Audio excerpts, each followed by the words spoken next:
Hello, my name is Chuck Orlandi with Miami Shores Auto Repair here in Miami Shores, Florida. Okay, the question is, where does a speedometer cable connect to? That's a good question. Most cars today don't use speedometer cables. Most of them now are using a speed sensor, which is a sensor that sends a signal to the computer, which will then in turn send a signal to your dashboard, which will either be digital or analog, which will show the speed of the car. Most cars today use that type of system. They would have a electric sensor on the transmission itself, which would pick it up from the revolutions of the transmission.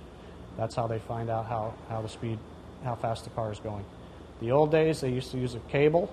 The cable would go from the transmission up through the instrument, up behind the instrument panel, and hook directly to the gauge that you look at when you're driving the car.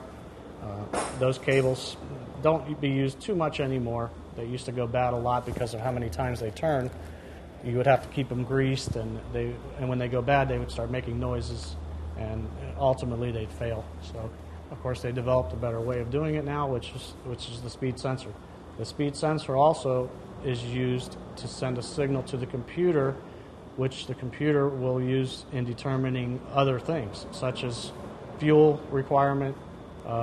Maybe on the anti-lock braking system, it would know how fast the car is going. If you all of a sudden go from 50 miles per hour to 5, it knows that you're standing on the brake, and that's one of the inputs that the speed sensor would take.